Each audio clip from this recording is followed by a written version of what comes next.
wrapper class. So what is this wrapper class? Why we need this wrapper class in Java?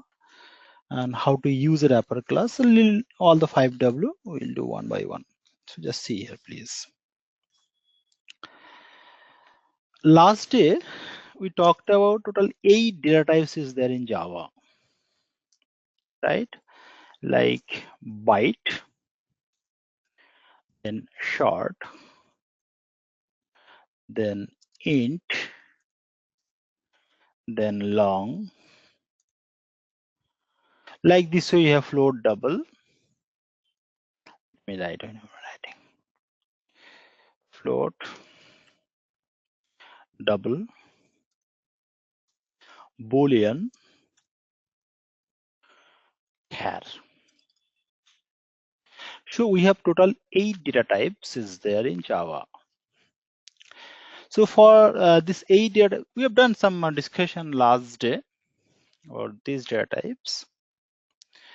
So for these 8 data types, there is a class for each data type. So for byte data type, we have one class, byte. See, B is capital. For short data type, we have one class, short. See, S is capital. For int, I have integer, I is capital. So for each data type, there is one class where the first character be capital. Similarly for long, long. For float, for double, double. Boolean, char. So for each data types, we have one class where the first character is capital. These classes are called wrapper class. Fine. So I'm writing layman's language for each data type. We have wrapper class. Fine. Now, where is this wrapper class? If you define, if you say that there is a default package in Java that is called lang package. All these wrapper classes are defined inside this lang package, java.lang.star. This is a default package in Java. So all the wrapper classes are defined inside this package. So let's see how it is. Let's go to the API documentation. I have already downloaded the API documentation. API documentation, you can also download. So I'll suggest to download this API documentation. Write in the Google, write Java, download Java API documentation and then download it.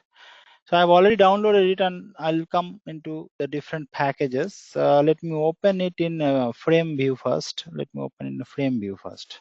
Yes, I need this one. This is a frame view. And this is the API documentation for Java 8. The top left side, we have lots of packages. Just see here, all lots of packages. And in each package, different classes are available. Right now, I'm talking about one package called java.lang.star. I'm saying that this is a default package in Java. That means what? That means if I'm going to write a program, I don't have to import this package. It's by default available. All the wrapper classes are defined inside this package. Let me check. Is it? Go to the lang package, java.lang. See, java.lang package I have selected, and in the downstairs you'll find all this. Just see here, boolean, byte, character. Then we have double, right? And then we have long, integer, right? So what you find is that So these wrapper classes are defined inside this lang package. Fine. Second point. Third point is that why these wrapper classes came. See, in enterprise level application, if you remember, you've given some idea last day about enterprise level application. So in enterprise level application, this is one server one. When there is a distributed environment communication or one server is calling some code from other server. Two. Fine. So what happened is that when two server is going to communicate with each other in distributed environment communication, right? Then when you're going there, what they're communicating means what? They're exchanging some object. They're exchanging some object that contains some information. So when they exchange some object, so the thing is that we should always exchange the data as an object in distributed environment communication. So we'll talk about it. Still now you have not completed all the features of OOPS concept. We talked about only class and object. So when you exchange the details as an object, then we can implement some security. We can hide the attribute value inside an object. We'll talk about it. We still now have not came into there. I'll talk about it. So the thing is that when I'm going to exchange the details between multiple server, we all should always exchange as an object, not as a primitive type. Right? So that we can implement security inside the object. So we should always exchange the data as an object only, not as a primitive. So that's why this wrapper class concept came. Wrapper class concept came to convert your primitive to an object. To convert primitive to an object, the primitive to an object, this wrapper class concept came. Because when your method is returning a particular single value, that should not return a primitive type. It should return an object type. So how I'm going to create an object for a particular primitive type using these wrapper classes? Fine. So just see here. Let me show some example. Then it will be much more clear how it is. Let me write here. I'm saying primitive to an object. So primitive. Wrapper class is used to convert primitive to an object. How it is? Let's see. I'm writing one primitive data type. Int is a primitive data type, right? Int a equal to 10. It is a primitive data type, right? So what I have to do, I have to convert this primitive data type as an object type. So to convert it as an object, what I have to do, I have to use wrapper class. Wrapper class is I capital integer obj equal to new integer. Fine. Now integer obj equal new integer, and now here just write a. So what will happen is that this primitive data type, this is a primitive converted as an object type. This is an object. Similarly, you can convert object to primitive also. Similarly, we can convert object to primitive. So how I can convert object to primitive, right? So take a particular object, the same object, just convert the same object, obj. Correct. That object I want to convert as a primitive, right? So obj, so int b equal to obj dot getInt So inside your integer wrapper class, you have one method. Go to the integer wrapper class. Just see here. We have this integer wrapper class here in the left side. Just select this integer wrapper class. Integer wrapper class. Inside this integer wrapper class, you'll find lots of method. See here, lots of method is defined inside this integer wrapper class, right? Now, end value. Take this one, end value. So you can write here obj dot int value. What is going to do? That object is converted as a primitive. This is an object, right? It's an object, right? This object convert as a primitive. Primitive to an object, right? And that object convert as a primitive, right? So how I'm going to do it? With the help of this wrapper class, because this end value is defined inside your integer wrapper class only. Fine. Okay. Now, if you want to print, you can print it. Now, this is the thing that we do in JDK 1.4 version. This is done in JDK 1.4. But from JDK 1.5 version, it is not like this. From JDK 1.5 version, from JDK 1.5 version, it is not like this. In JDK 1.5 version, same things I'm just doing in JDK 1.5 version. Same things I'm doing in JDK 1.5 version. So just see here. So we'll see copy and paste. Same things I'm doing in JDK 1.5 version.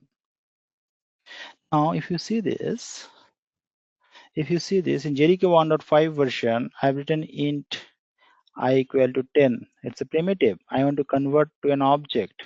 What I'll do, I don't have to write this new integer a.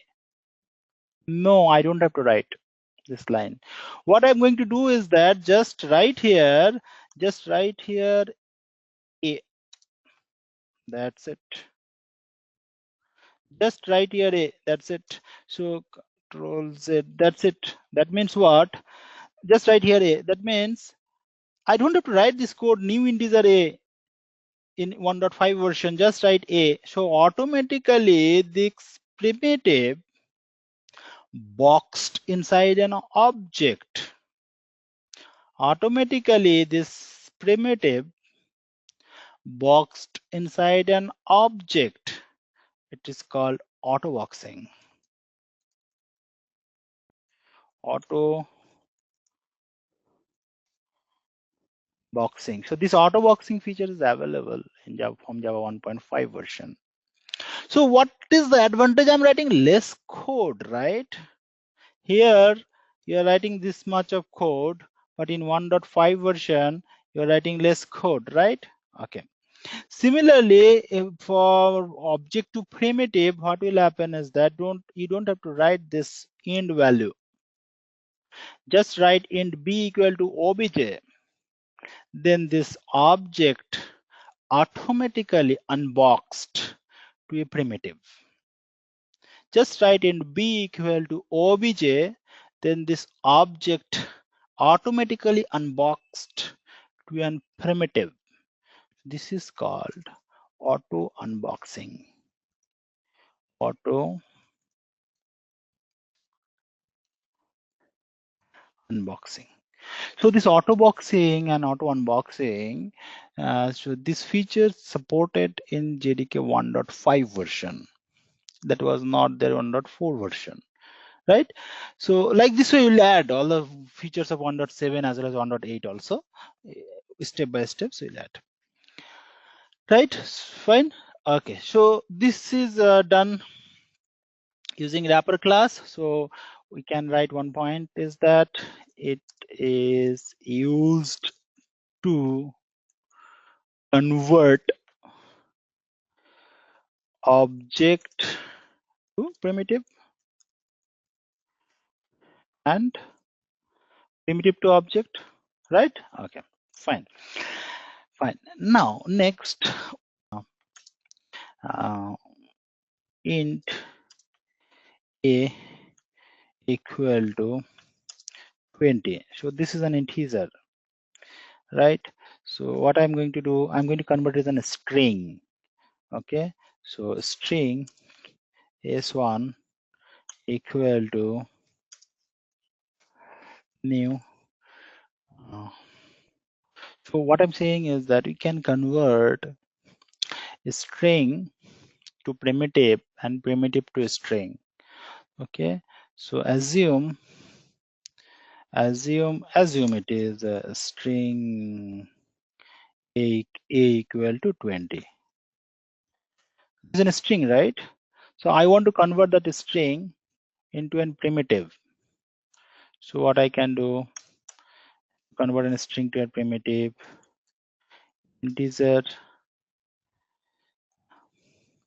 dot %. It is providing one of the method called %.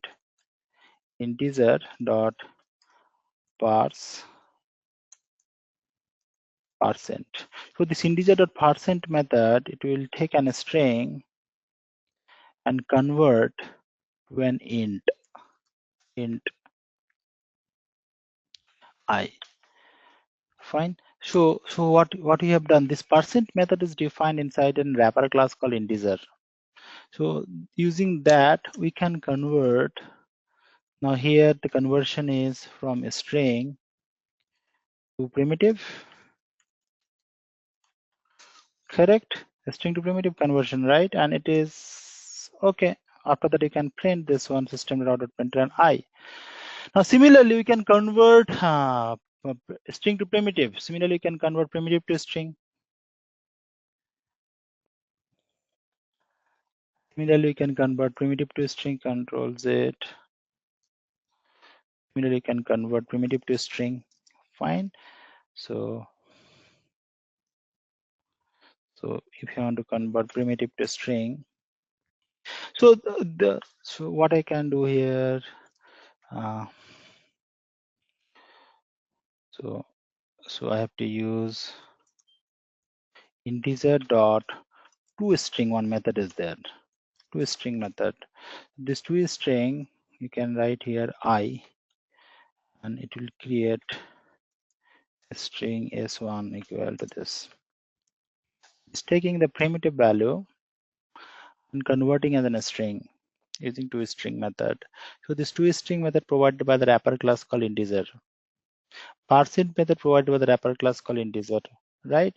So this wrapper class provided method, I can convert primitive to string, string to primitive. Now I am using only integer wrapper class here. You can use other wrapper class also, right? So I'm using only integer wrapper class to talk about. So what you find here is that we can convert primitive to string and string to primitive also using wrapper class. Fine. So another one point we can add here.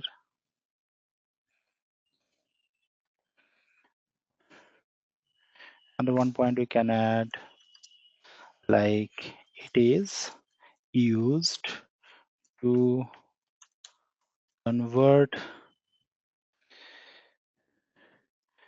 string to primitive. That's it. And the vice versa, right? So this is all about wrapper class that is there in Java. Fine. This is